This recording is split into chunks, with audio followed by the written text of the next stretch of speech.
Hello, good evening, നമസ്കാരം.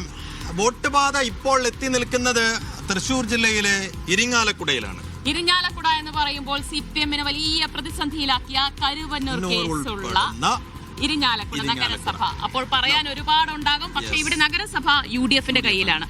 അത് മാത്രമല്ല കേട്ടോ, ഈ 5 വർഷത്തിനിടയിൽ 3 തവണയാണ് അവരുടെ ചെയർപേഴ്സൺ മാറിയത്. മാത്രമല്ല, ഡോക്ടർ ബിന്ദു ഉന്നത വിദ്യാഭ്യാസ മന്ത്രിയുടെ തട്ടകം കൂടിയാണ്.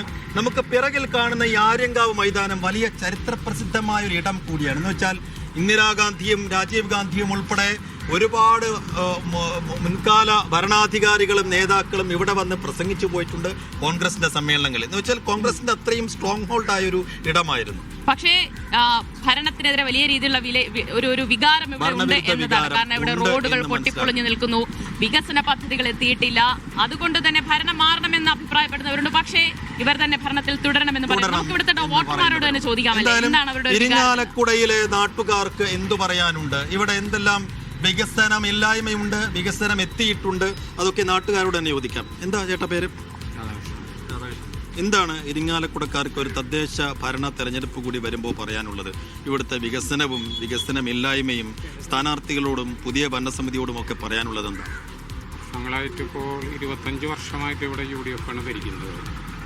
അവരാണ് ചെയർമാൻ സ്ഥാനത്തിന് വേണ്ടിയുള്ള ഒരു തല്ലുപിടുത്താണെന്ന് പറയാം. ഒരു കൊല്ലം ഭരിക്കുമ്പോൾ തന്നെ 3-4 ചെയർമാന്മാർ മാറി വരിക, കസരക്കളിയാണ് കൂടുതൽ നടക്കുന്നത്.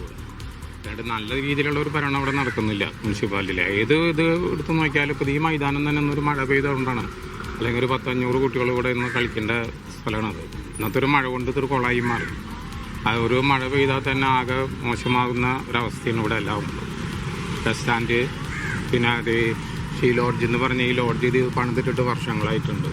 അപ്പൊ ഈ റോഡിന്റെ കാര്യത്തിലും ഈ മൈതാനത്തിന്റെ കാര്യത്തിലൊന്നും കഴിഞ്ഞ 5 വർഷക്കാലം കോൺഗ്രസ് നേതൃത്വം നൽകിയ ഭരണസമിതി ശ്രദ്ധിച്ചില്ല. 5 വർഷം എന്നല്ല, 10-25 വർഷമായിട്ട് ശ്രദ്ധിച്ചിട്ടില്ല ഒരു കാര്യത്തിലും. 25 വർഷമായി നഗരസഭ ഭരിക്കുന്നത് കോൺഗ്രസാണ്.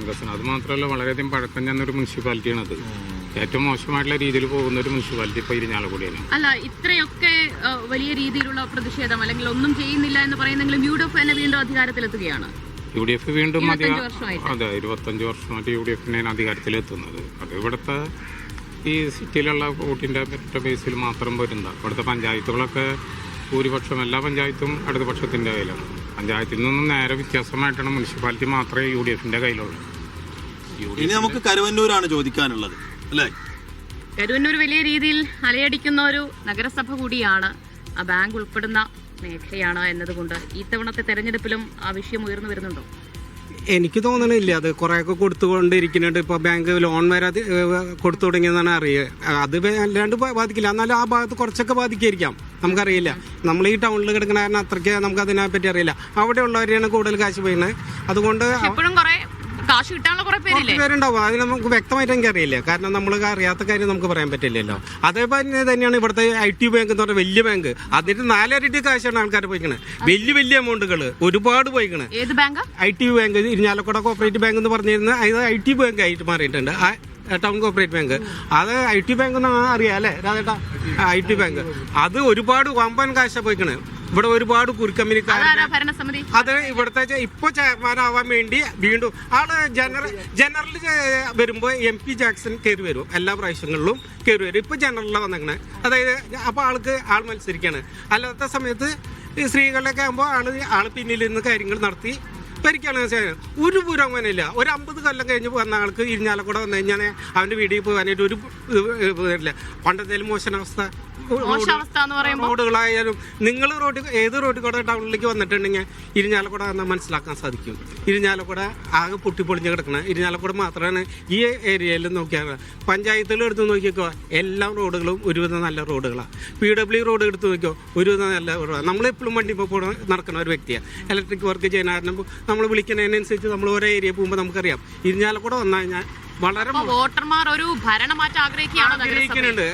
തീർച്ചയായിട്ടും ആഗ്രഹിക്കുന്നു, മനസ്സിലെല്ലാവരും ആഗ്രഹിക്കുന്നുണ്ട്. പക്ഷേ ഈ ഭാഗത്ത് കുറച്ച് മുനിസിപ്പാലിറ്റി ഏരിയ മുഴുവൻ മുസ്ലിം അല്ല ക്രിസ്ത്യൻസിന്റെ ഒരു ഏരിയയാണ്. ഇവിടെ UDF-നാണ് കൂടുതൽ മെജോറിറ്റി കിട്ടുന്നത്. ക്രിസ്ത്യൻ രീതിയിൽ എപ്പോഴും UDF ആണ് എവിടെയും. വേറെ എറണാകുളം ജില്ലയിൽ നമുക്ക് കാണാൻ അറിയാമല്ലോ. അങ്ങനെയാണ് അവർ. അതുകൊണ്ട് ഭരണം നന്നായിട്ട് കിട്ടുന്നതല്ല. എന്തായാലും നമ്മൾ നമ്മുടെ പാർട്ടിക്ക് ചെയ്യുന്നുള്ള രീതിയിൽ ചെയ്തുകൊണ്ടാണ് ഇവിടെ UDF തുടർന്നുകൊണ്ടിരിക്കുന്ന എൻ്റെ വിശ്വാസം. എനിക്ക് തോന്നണം അങ്ങനെ പ്രാവശ്യം ഭരണം മാറ്റം ഉണ്ടാവുമെന്ന് വിശ്വസിക്കുന്നു. കാരണം അവർക്കും മതിയായിട്ടുണ്ട്. ഇപ്പോൾ ഇവിടെ പല വാർഡുകളിലും മറ്റുള്ള നേരത്തെ സുരേഷ് ഗോപിയുടെ തന്നെ ഇലക്ഷൻ നടക്കുമ്പോൾ പല വാർഡുകളും UDFിൻ്റെ കുത്തക വാർഡുകളിൽ പോലും BJP കയറി വന്നിട്ടുണ്ട്. അപ്പോൾ ആ ആൾക്കാർ ഈ ഭരണമാറ്റത്തിനെ അനുകൂലിക്കുകയാണെങ്കിൽ തീർച്ചയായിട്ടും ഭരണം മാറണം എന്നാണ് ആഗ്രഹിക്കുന്നത്.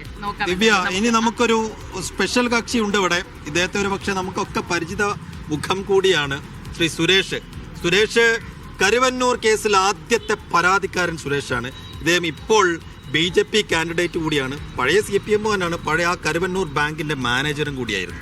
പരാതി നൽകിയതിന് പിന്നാലെ ഉണ്ടായ വിവാദങ്ങൾക്കൊടുവിൽ പാർട്ടി വിട്ടു, അങ്ങനെയല്ലേ? തീർച്ചയായിട്ടും. എന്തായിരുന്നു അന്നത്തെ ആ ഒരു സാഹചര്യം എന്ന് പറയാമോ?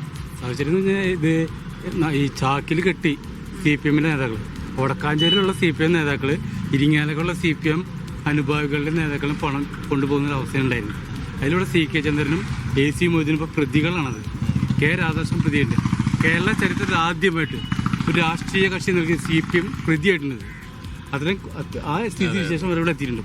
ഇപ്പോഴും പൈസ കൊടുക്കാൻ കഴിയാതെ അവിടുത്തെ ജീവനക്കാർ ഈ നാട്ടുകാരെ ചീത്ത കെട്ടുന്ന ഇപ്പോഴെത്ര ആളുകൾക്ക് പൈസ കൊടുക്കാനുണ്ട്? ഇപ്പോഴും ഏകദേശം ഒരു 30,000 എബോ 30,000-ലധികം ആൾക്കാർക്ക് ഇപ്പോൾ പൈസ കിട്ടാനുണ്ട്. 30,000-ലധികം ആളുകൾക്ക് 30,000-ലധികം ആളുകൾക്ക് പൈസ ഇപ്പോഴും കിട്ടാനുണ്ട്. ഇപ്പോൾ പൈസ മുഴുവൻ കൊടുത്ത് തീർത്തു എന്നാണല്ലോ CPM നേതാക്കൾ പറയുന്നത്. എങ്കിലും സാർ ഒരു കഞ്ഞി ഇപ്പം ചെന്നിട്ട് ആളൊരു നിക്ഷേപനമുണ്ട്. ഒരു വേണ്ട 20,000 രൂപ വേണം ഇപ്പോൾ ചോദിച്ചു നോക്ക്. കിട്ടുമെങ്കിൽ ഞാനിതെല്ലാം പിൻവലിക്കാൻ തയ്യാറാണ്. ശരി ചേട്ടാ, ഈ ക്രമക്കേട് നടക്കുന്ന സമയത്ത് ചേട്ടനായിരുന്നോ മാനേജർ? തീർച്ചയായിട്ടും മാഡം. ഞാൻ 2003 തൊട്ട് ഞാൻ ഇതിന്റെ പരാതിക്കാരൻ. അപ്പൊ അന്ന് തൊട്ടേ അത് എന്റെ ശ്രദ്ധയിൽ വന്ന് കാണല്ലോ. ഇങ്ങനെ ആരെയും അറിയിച്ചില്ലേ? ഒരു നടപടി ഉണ്ടായില്ലേ? ഇപ്പോഴത്തെ AC മൊയ്തീൻ പ്രതിയല്ലോ, അദ്ദേഹത്തിന് നേരിട്ട് ഞാൻ പരാതി കൊടുത്തുള്ള വ്യക്തിയാണ്. ഇങ്ങനെയൊക്കെ നടക്കുന്നു. അദ്ദേഹം അത് ഇവരായിട്ട് പങ്കുവെച്ച് ഷെയർ ചെയ്തെടുത്ത് പൈസ എടുക്കുന്ന പരിപാടി ചെയ്തത്. ഇപ്പം ED പൈസ 128 കോടി ഞാൻ EDക്ക് പരാതി കൊടുത്തു. ED പട്ടാളം വന്ന് വളഞ്ഞു 128 കോടി സീസ് ഉണ്ട്. ആ സ്ഥാവര ജംഗമ വസ്തുക്കൾ ലേലം ചെയ്തു, അല്ലെങ്കിൽ ക്യാഷ് ഗോൾഡൊക്കെ ഉണ്ട്. ഇതൊന്നും സാധാരണക്കാരന് കൊടുക്കാണ്ട് ഇന്നുവരെ തയ്യാറായിട്ടില്ല. ഈ പൈസ കൊടുക്കുകയാണെങ്കിൽ ഈ ക്രൈസിസ് ഇപ്പില്ല. പക്ഷെ അത് കൊടുക്കുകയാണെങ്കിൽ ആ ക്രെഡിറ്റ് സുരേഷ് ഗോപിക്കോ അല്ലെങ്കിൽ BJPക്കോ അല്ലെങ്കിൽ മോദി സർക്കാരിന് കിട്ടും എന്നുള്ള ദുഷ്ടലാക്കൊണ്ട് മാത്രമാണ് ഇവിടുത്തെ പാവങ്ങൾ നരകിച്ച് മരിച്ചാലും കുഴപ്പമില്ല ആ പൈസ കൊടുക്കാതിരിക്കുന്നത്.